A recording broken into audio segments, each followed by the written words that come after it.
At the state capitol in Helena tonight, Governor Steve Bullock delivered his final State of the State address. The two-term governor declared the condition of Montana to be stronger than ever, but told lawmakers there's still work to be done. Mike Dennison was there. Governor Bullock talked up the economic successes of Montana under his leadership and then got down to business, touting his major initiatives on education, healthcare, and infrastructure. He noted his administration has made record investments in education and said it's time for lawmakers to step up again. Let's provide kids and families in rural and urban areas access to high-quality, voluntary, affordable options. The future leaders of our state deserve no less. And let's not stop there.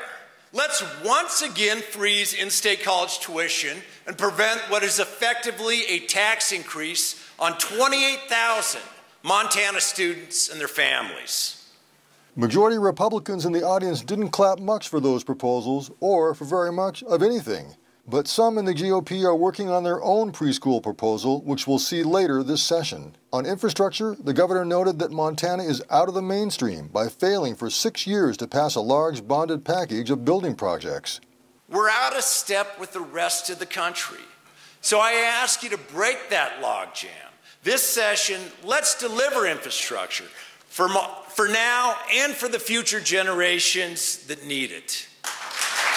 But he saved his strongest pitch for perhaps the biggest issue before the session, extending Medicaid expansion, the $600 million a year program that provides health coverage to 95,000 low-income adults in Montana. Now, if I told you had a business coming to Montana that'd create between 5,900 and 7,500 jobs in every corner of the state, and that would infuse over $350 million of new personal income into our state, my bet is you'd all tell me that sounds pretty darn good. Well, that's exactly what Medicaid expansion has done for the state of Montana. Here too, however, Republican lawmakers are working up their own plan with work requirements that Bullock spoke out against Thursday night. Finally, the governor warned lawmakers not to send him a budget like 2 years ago, without a $300 million surplus or with contingency cuts. And don't send me a budget where I'll have to make the cuts due to the failure of this legislature to leave money in the bank. Because if you do, I'll send it back. In no uncertain terms, we know what the governor wants for Montana. The question now is, how will he get it? Or will he get it? At the Capitol, Mike Dennison, MTN News. All right, thank you, Mike. Republicans in the legislature laid out a different set of priorities for the session tonight. MTN's Jonathan Ambarian was there for their response to the State of the State. Senate President Scott Sales of Bozeman said Republicans agree with the governor that Montana's economy is doing well, but he said they have a different vision of how the state should move forward. Sales said he's concerned about the share of federal money in the state's budget.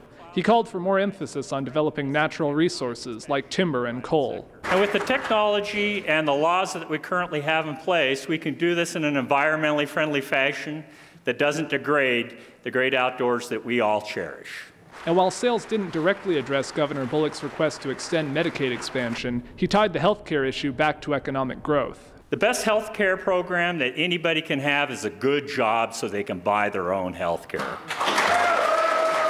Sales also made clear his opposition to Governor Bullock's proposal to raise revenue through tax and fee increases.